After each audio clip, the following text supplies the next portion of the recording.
حضرت حسن بصری رحمۃ اللہ علیہ ایک نوجوان کو روز کہتے تھے جا کوئی کام تلاش کر، روز بھیجتے۔ ایک دن وہ آ گیا آپ کی خدمت میں، آ کے کہنے لگا حضور میں نے فیصلہ کر لیا، میں نے کوئی کام نہیں کرنا۔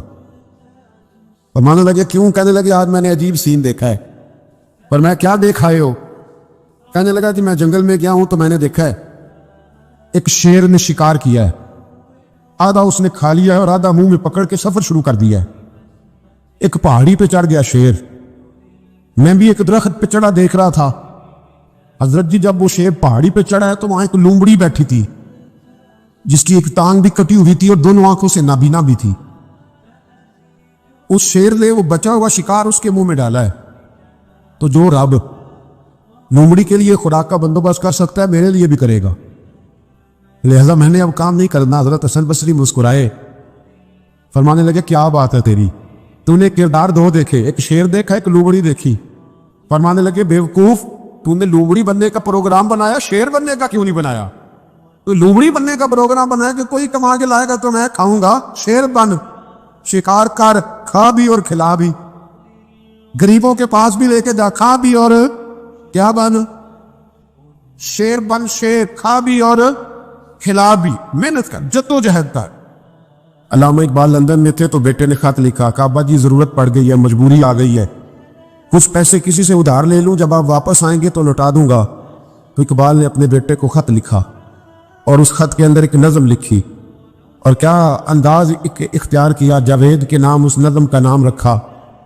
اقبال کہنے لگے دیار عشق میں اپنا مقام پیدا کر، اب کے سہارے جینا اب چھوڑ دے، اب والد کو بیساکھی بنا کے آگے بڑھنا چھوڑ دے، دیار عشق میں اپنا مقام پیدا کر، نیا زمانہ نئے صبح و شام پیدا کر، خدا اگر دل فطرت شناس کرے عطا تجھ کو، سکوت لالا و گل سے کلام پیدا کر۔ اور میرا طریق امیری نہیں فقیری ہے، میرا طریق امیری نہیں فقیری ہے، خود ہی نہ بیچ غریبی میں نام پیدا کر، خود ہی نہ بیچ غریبی میں نام پیدا کر۔ پتہ تو تب ہے نا کہ جب تو غریب ہو پھر کچھ کر کے دکھائے، جب تو کمزور گھرانے سے اٹھے پھر تو کچھ کر کے دکھائے۔ ابے کا سجادہ نشین بننا آسان، ابے کی فیکٹری والی کرسی پہ بیٹھ جانا آسان، لیکن تو بتانا تیرے اندر بھی کوئی خوبی ہے بھائی کہ نہیں؟ بتا، آج تو کمزور لوگ ہوتے۔ میرا طریق امیری نہیں فقیری ہے، خود ہی نہ بیچ غریبی میں نام پیدا کر۔ دنیا میں کوئی پیشہ برا نہیں ہے۔ حضرت داؤد لوہے کا کام کرتے تھے، لوہے کا کام حضرت داؤد کو کہے برا لوہار کو، یہ حضرت داؤد کرتے تھے، خود نبی پاک علیہ السلام نے بیان فرمایا۔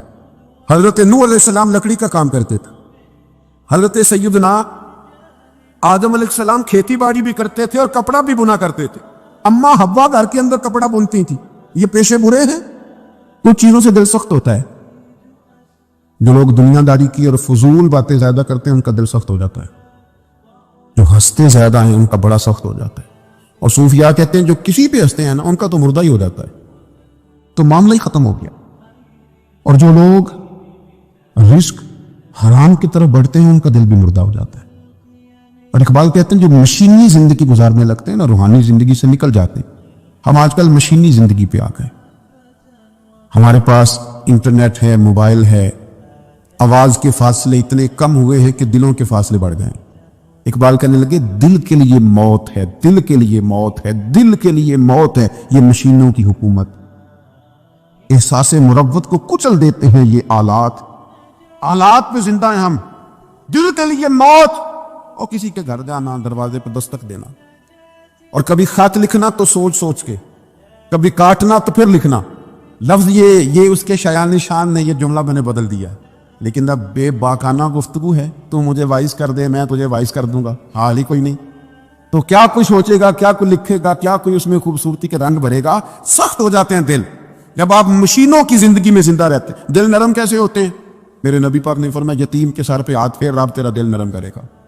اگر زنگ لگ جائے دل کو تو اللہ کا ذکر کر، قرآن پاک کی تلاوت کر، اللہ تیرے دل کو نرم کر دے گا۔ اور پھر فرمایا کہ اگر دل سخت ہو جائے تو موت کو یاد کر، تیرا دل نرم ہو جائے گا۔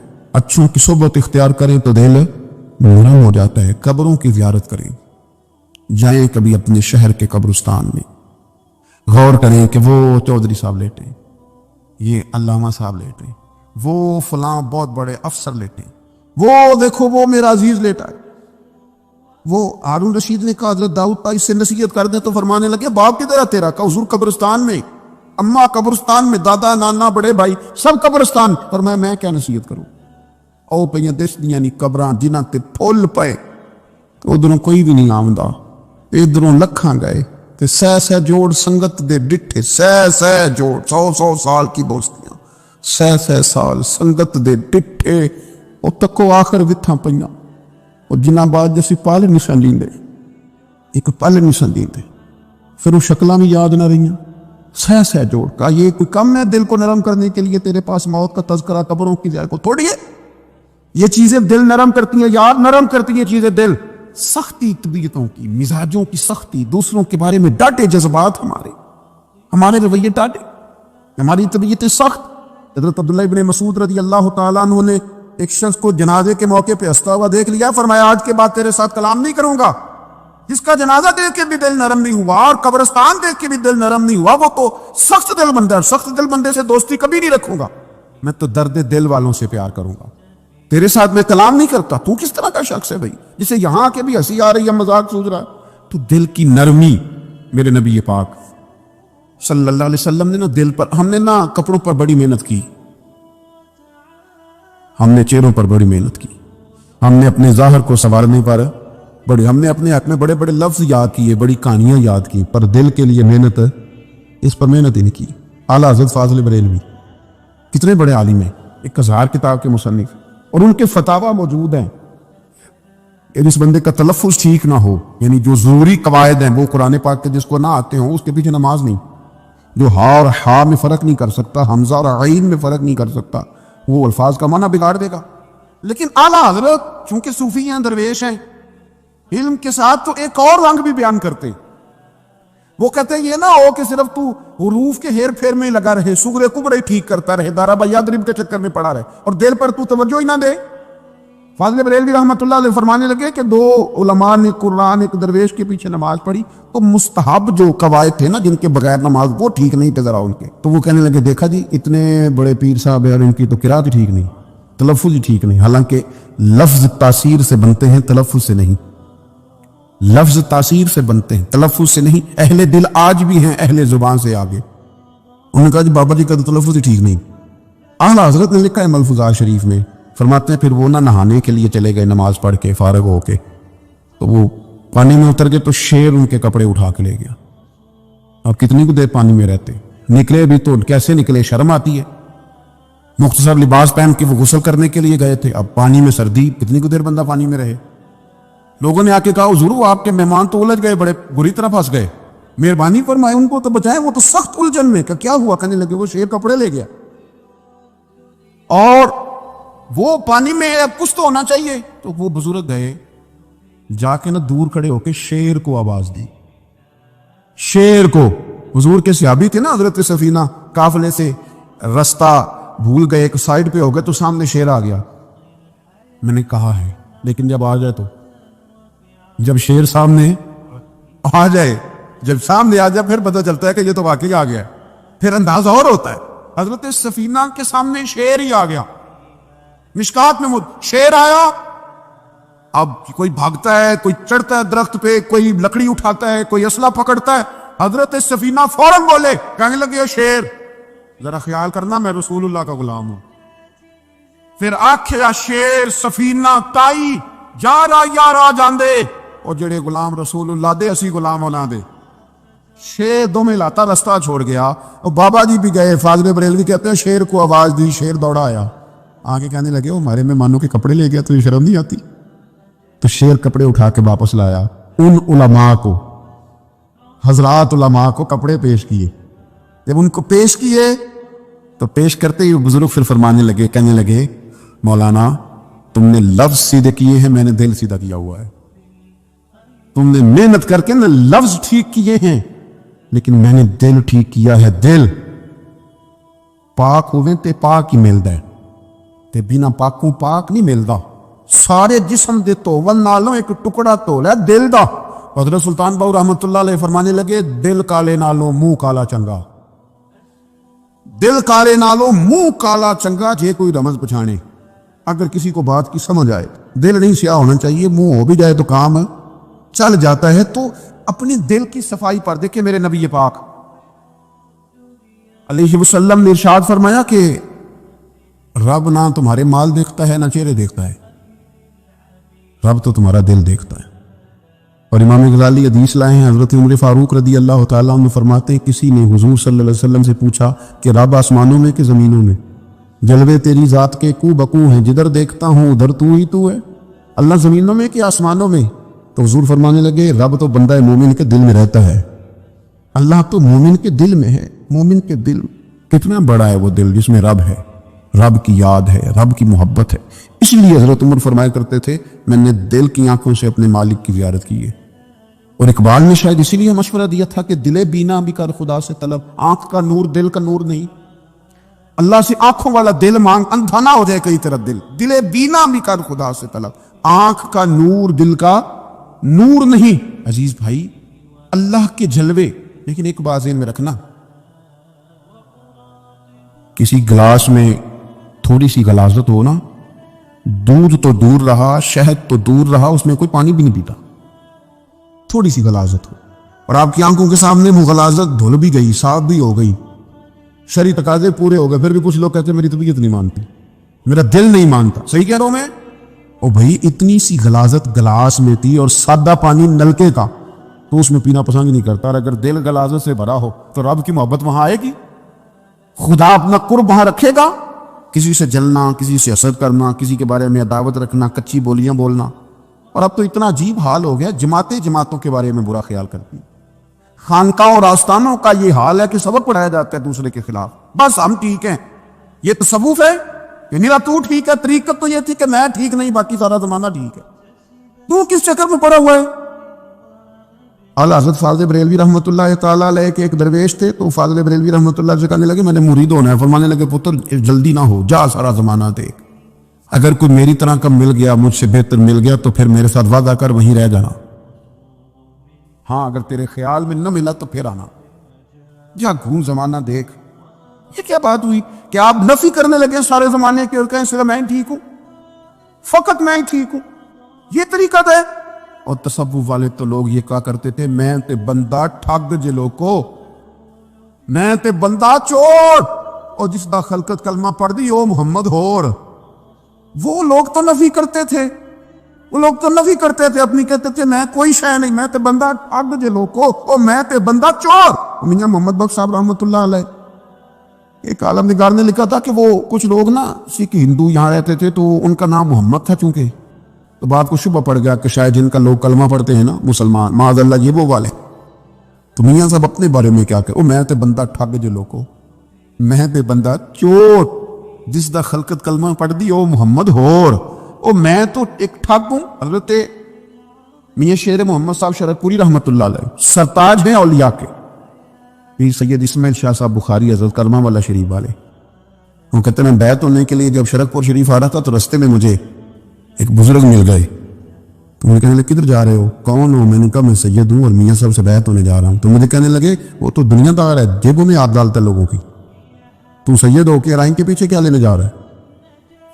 جیڑا بلے نو سید آکھے دو زخ ملن سزائیں، جیڑا بلے نو رائیں آکھے او جنت پینگا پائیں، کیونکہ رانجا کر دی نی میں ہوں آپ ہی رانجا ہوئی، رانجا ہی آکھن ساری میں پیر نہ آکھے کوئی، وہ تو کدھر جا رہا ہے؟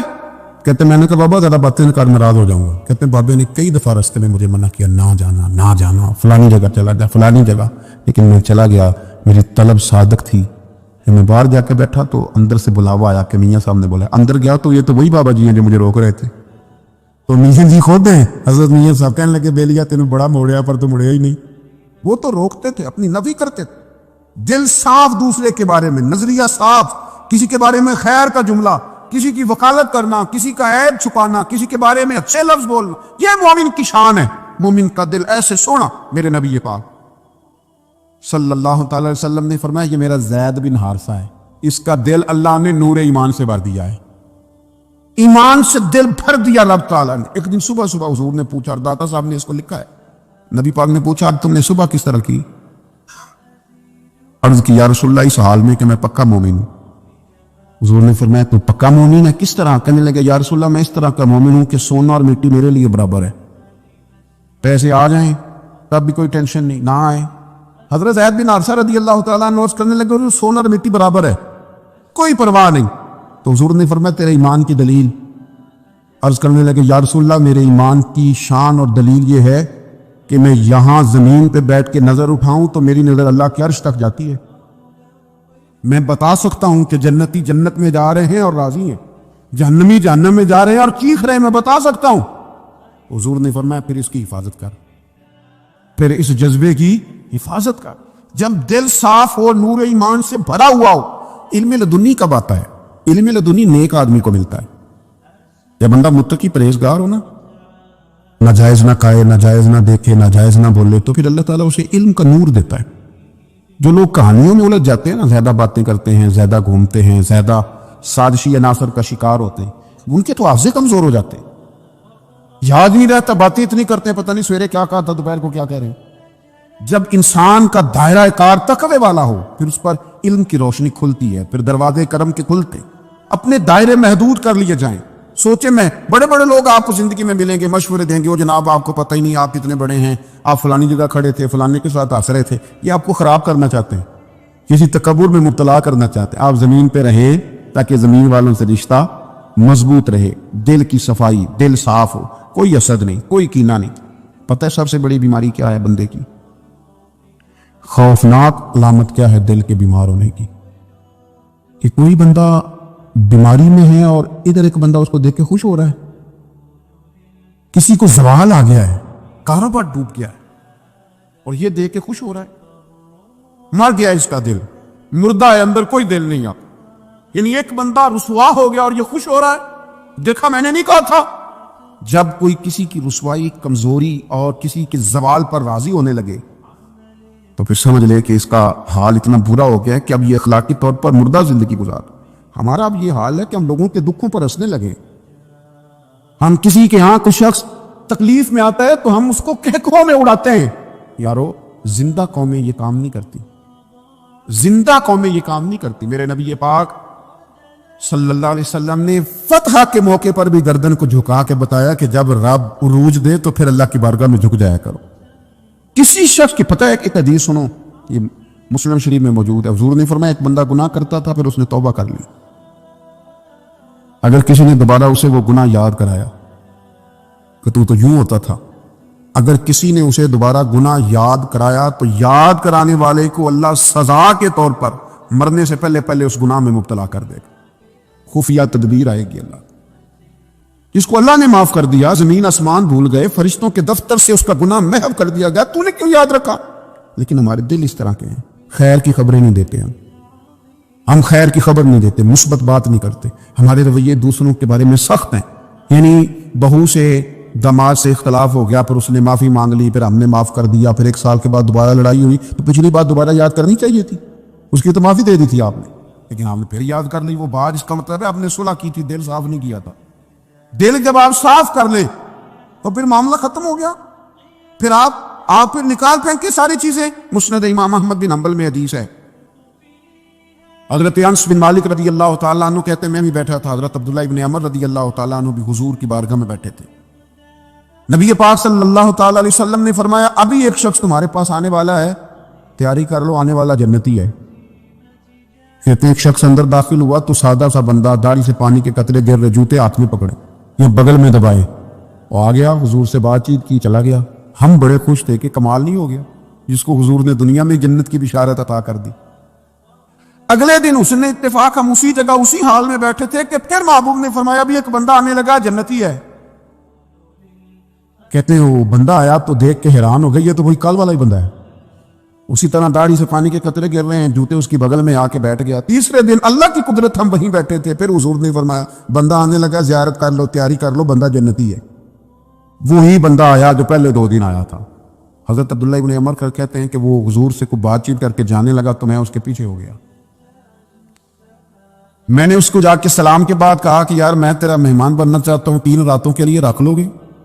اب محلہ بھی ایک، شہر بھی ایک۔ اس نے کہا جی ٹھیک ہے آ جائیں, جو میرے پاس روکا سوکھا ہوگا پیش کر دوں گا. فرماتے ہیں 3 راتیں 3 دن میں اس کے پاس رہا. میں جاننا چاہتا تھا کہ کون سی ایسی عبادت کرتا ہے جس کی وجہ سے 3 دن حضور نے جنت کی بشارت اس کے لیے دی, اعلان فرمایا. کہتے ہیں میں نے کوئی غیر معمولی چیز نہیں اس کے اندر دیکھی, کوئی انوکھی عبادت نہیں دیکھی. عشاء پڑھتا, فجر تک سویا رہتا. میں تہجد کے وقت اٹھتا, نفل پڑھتا. 3 راتیں یہ ہوتا رہا. ہاں جب وہ کروٹیں بدلتا تو اللہ اکبر کہتا. باقی وہ سویا, فجر میں اٹھا, صدقہ بھی وہ خاص نہیں اس نے دیا, خیرات بھی میں اس سے زیادہ کرتا رہا, مجھے کوئی خاص چیز نظر نہیں آئی. تیسرے دن میں جانے لگا تو میں نے اسے کہا یار سن, مجھے کوئی ضرورت نہیں کہ تیرے گھر میں قیام کرنے کی, میرا گھر قریب ہی ہے.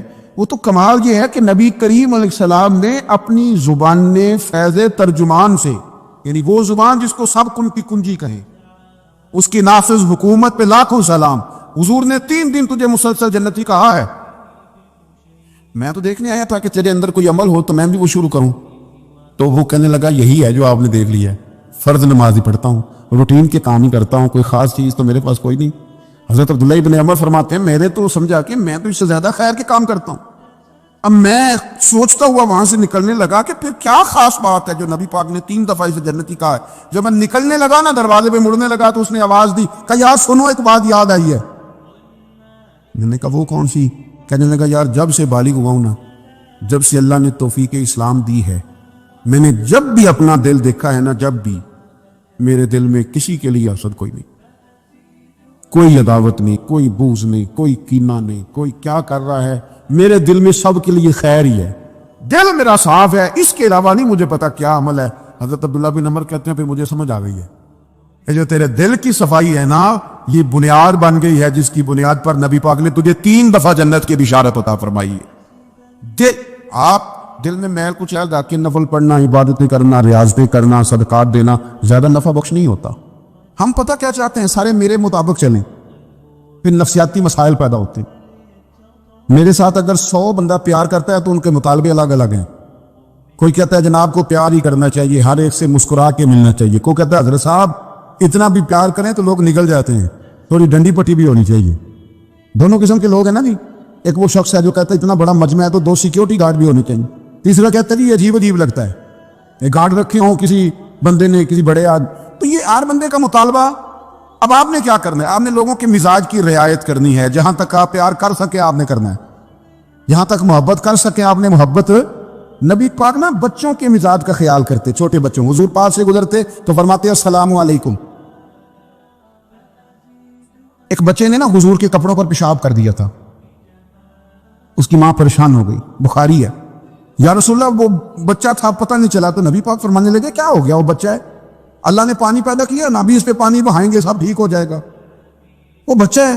لیکن حاجی صاحب گھر میں بگڑ جاتے ہیں, پوتا اگر پیشاب کر دے کہتے ہیں میں نماز پڑھنی ہوں, وہ بگڑ جاتے. پیر صاحب بگڑ جاتے ہیں اس بات پہ, علامہ صاحب بگڑ جاتے. سیٹھ صاحب کہتے ہیں پتہ ہی نہیں بچے نے پیشاب کر دیا ہے. حضور نے فرمایا کہ بچہ بچہ ہوتا ہے, وہ چھوٹا ہے, اس کا ایک مزاج ہے, اس کا ایک مطالبہ ہے. اب آپ یہ کہیں کہ وہ بڑا مجھے پاک صاف سمجھتا ہے تو اس رویے سے میرے ساتھ وہ ملاقات کرے, آپ اس کے مزاج کی رعایت کریں گے. نبی کریم کے غلام کے بیٹے ہیں حضرت اسامہ بن زید, نواسوں کی بات نہیں سنا رہا. زید بن حارثہ حضور کے غلام تھے, ان کے بیٹے ہیں. چھوٹی عمر تھی, ناک بہ رہا تھا. ویسے دادا جی ناک صاف کر دیتے ہیں پوتے کا, ہو سکتا ہے وہ ڈانٹ دیں کہ چل دوڑ جا, کتنا گندا. اماں سے کہتے ہیں ناک صاف کرے, چل نلائق. نانا بھی کہتے بھاگ جا, کیونکہ وہ حاجی صاحب نے وضو کرنا ہے, نماز پڑھنی ہے, تو ان کے قریب یہ چیز آگے تو بڑا مسئلہ بن جائے گا. نبی کریم صلی اللہ علیہ وسلم نے کہا عائشہ اسامہ کی ناک بہ رہی ہے, صاف کر دو.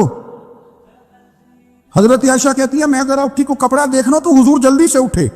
ایک روایت تو یہ ہے کہ حضور نے ناک پہنچ دیا, اور دوسری میں کہ نبی پاک قریب پہنچ گئے. جناب عائشہ کہتے ہیں میں نے ہاتھ پکڑ لیا, میں نے کہا حضور کپڑا لینے گئی تھی, آ گئی. کہتے میں نے اپنے ہاتھوں سے ان کی ناک صاف کر دی, ریٹ صاف کر دیا. اللہ کے رسول گویا میری طرف دیکھ کے مسکرائے, حضور راضی ہوئے. بچے تو بچے ہوتے ہیں, بچے تو بچے ہوتے ہیں. اب آپ کو بچہ حاجی صاحب مانے, پہلے نمازی صاحب مانے, آپ کو پہلے بچہ جو ہے وہ بڑا سیانہ مانے, سمجھدار مانے, عقل مند مانے, پیر صاحب مانے. چھوٹا بچہ تو نہیں مان سکتا. آپ اس کی نفسیات کے مطابق اس کے ساتھ چلیں. اب رویہ وہ رکھیں کہ وہ بچہ ہے, وہ چھوٹا ہے. حضور بچوں کے پاس سے گزرتے تھے تو انہیں سلام کہتے تھے. آپ بھی کہتے ہیں, آج سے کہیں گے. حضور گزرتے چھوٹے کہتے السلام علیکم. اور نبی پاک صلی اللہ علیہ وسلم کبھی کبھی نا بچے کھیل رہے ہوتے تو حضور بیٹھ جاتے, فرماتے یار میرے سینے سے تو لگو.